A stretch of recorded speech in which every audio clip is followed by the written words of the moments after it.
Hey there my lovelies, and welcome to my BookTube channel, The Sassy Library Fox. My name is V, and today I'm going for my February wrap-up video. I can't believe it's already March. I don't know where February went. It was over way too quickly, and yeah, I think that's in the nature of February because it usually only has 28 days. This year we even had 29, but March still came along way too fast. Anyway, enough of that.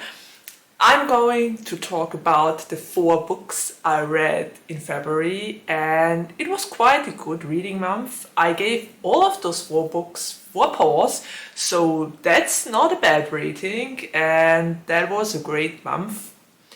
I read a lot of huge books in February as well, but unfortunately didn't manage to finish them in time. So my March wrap-up is probably going to be huge. Anyway, let's do this. Let's talk about the books I read in February. I got my coffee at the ready, I got my cheat sheets, and let's do this. Let's just go for it. So the first book I read in February was Last Night at the Telegraph Club by Malinda.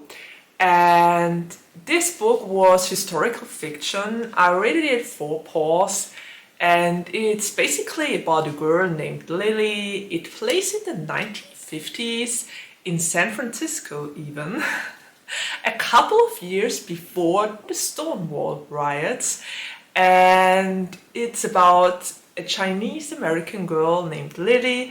Lily is going to school and befriends a girl there named Kathleen, and Kathleen and Lily get to know each other better, and there's some sort of chemistry, and at first Lily doesn't know what to do with it, but yeah, she discovers it throughout the book and goes to a certain night bar named the Telegraph Club, in which a woman named Tommy performs as a man.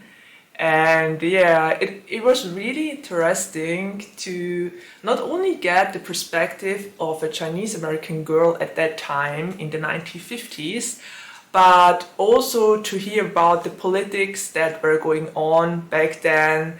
The Americans were pretty afraid of communism, and everyone who was involved with people that were talked about being communists or being involved with communists was already bad if you were in America back then.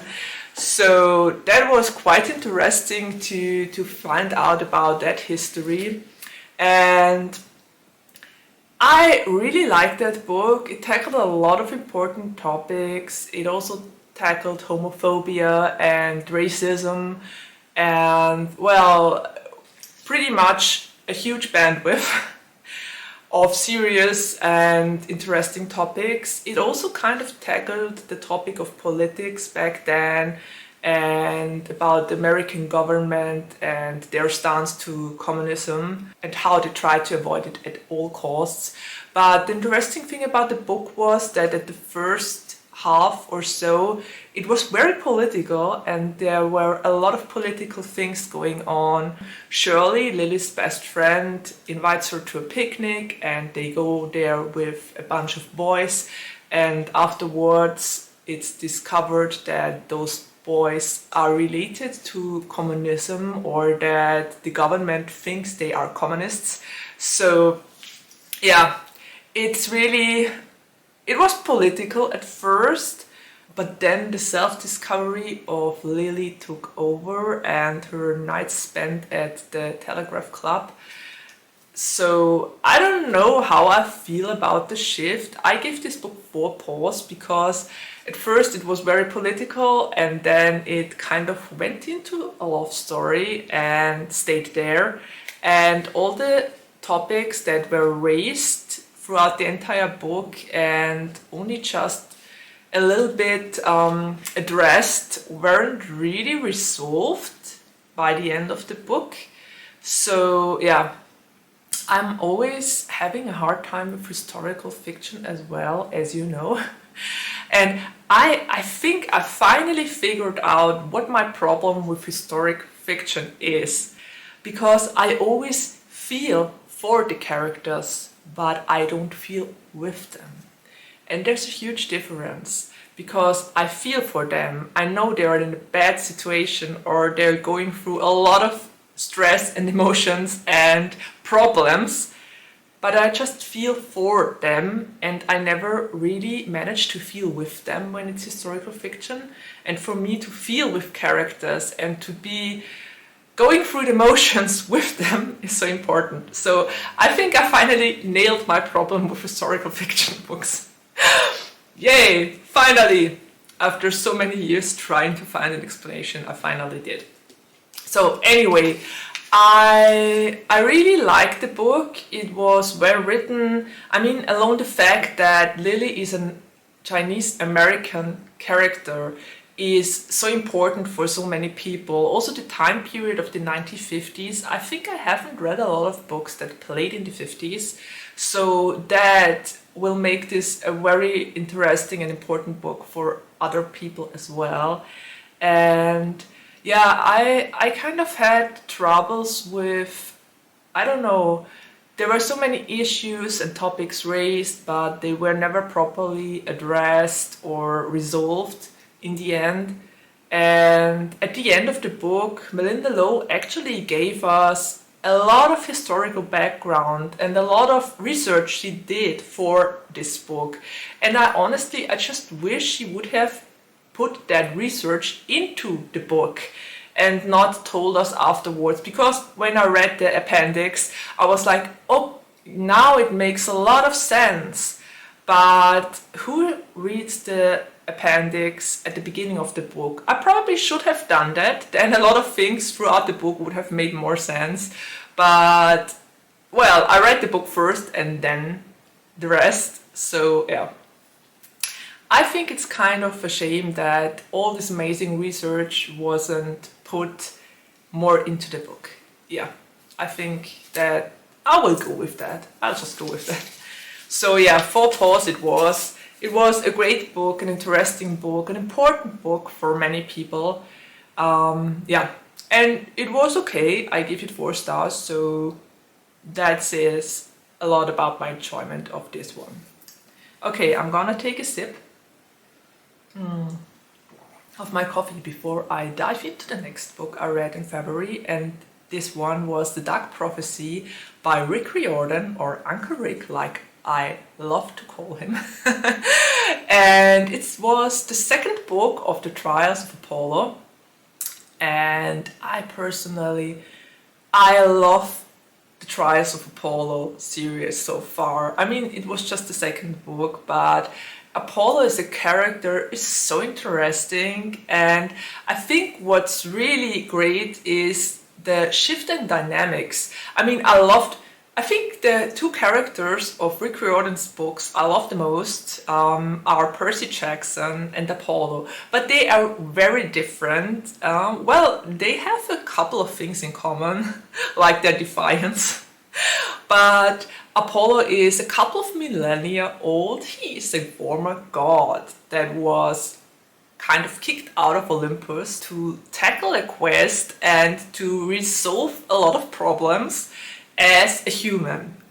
And he still has all the memories and everything he did before. And Percy was a teen that grew up as a demigod. So it's different in that aspect. And I think because Apollo is actually an adult in a teenage body, the series gets automatically more serious and dark, because Apollo has a lot of experience and he did a lot of things in the past, and we are tackling serious topics like trauma and also gaslighting and other things. So I think that makes the series a lot darker than all of Uncle Rick's other books. And I like that. I really like that this series is darker and tackles more serious topics. And I love the relationship between Meg and Apollo. Those two, at the moment they have a very, very strong friendship, but I think sooner or later it might be a father-daughter bond. And I really like that, and the character arc of Apollo is amazing. Really, the way it's done, how he questions himself and decisions he made in the past and things he did that come up again, and he's confronted with them. He has to sort through them, and it's just great. It's done so well, and I find myself enjoying this series so much. I give it 4 paws. I don't know why, but it was a 4-paw read for me. Maybe because there wasn't a lot of plot, but yeah, I think the focus on the characters and their development is really strong in here. And we also had Leo and Calypso once again. I live for the cameos in those books. And in book 3 there's going to be another cameo, and I can't wait to see it. So yeah, 4 paws it was, and I'm having a really good time with that one. Okay, let's go to the 3rd book I read in February. And the 3rd book I read was The Spanish Love Deception by Elena Armas. And yeah, that book had me grinning so much. I think I might describe it as the love child of Love on the Brain and The Hating Game. If you've read those 2 books, it's kind of a mixture of both of them. And I was not mad about it. I was pretty happy about that because I love The Hating Game and I really liked Love on the Brain as well. So for me, this was perfect. As for what it is about, it's basically about Catalina, and Catalina is invited to her sister's wedding and is supposed to bring her boyfriend with her. But the problem is that she doesn't have a boyfriend, she just invented him because, well, she didn't want her family to worry, and so she invented a boyfriend. But now she's supposed to take him to the wedding. And her enemy and arch nemesis at the office, Aaron Blackford, offers to be her date for the wedding and everything that includes. So we already have a very interesting premise for this book, and I had a lot of fun reading it. It was just the right mixture of interesting conversations, teasing, and yeah, you get the idea. So I had a fun time with this. The only thing that caused me to give it 1 paw less was the fact that I couldn't understand Catalina's strong animosity towards Aaron, because Aaron is really, I wrote it down here, he's such a bae. So I honestly, I couldn't get why she didn't like him and why she was holding such a strong grudge against him, because the reasons that were given honestly weren't really persuading me that she would hold such a long grudge. I mean, there was a short sentence in which it was explained that she is a person that always holds grudges, but quite honestly, that didn't work for me. And also, I find it kind of weird that Aaron was so persistent. I mean, he was obviously in love with her for a very long time already, but it was a little bit weird how persistent he was when he offered her to take her to the wedding. Yeah, it was a little bit strange. But aside of that, I had a great time with this one and gave it 4 paws. Okay, and the last book I read in February was Witchmark by C.L. Polk. And I gave that one 4 paws as well. It was a really interesting book. I love the world building. We have Miles. And Miles is a witch, and apparently in this world there exist witches and storm singers, and the witches are more or less the seconds of the storm singers and are enslaved to them, and only live for giving their storm singer masters the powers. So the storm singers draw the power from their secondaries, which are all witches, and use them for their gain and to protect the country, as they claim. And Miles didn't want to be his sister's witch, so he went into war and became a doctor. And after he returned, they thought he was dead, and he worked at a hospital for veterans. But unfortunately, he is discovered and his sister finds him, and we have a completely interesting plot because he's discovered through the death of a witch that comes to his hospital and dies, and gives him his powers, so to say. So that leads to him being discovered by his sister and family, and the plot takes off from there. We have the murder mystery because him and the guy who brought the witch to the hospital, Tristan, want to find out who killed the man. So yeah, we have that murder mystery going on. We have a relationship forming between Tristan and Miles. And we have the complicated family and power dynamics.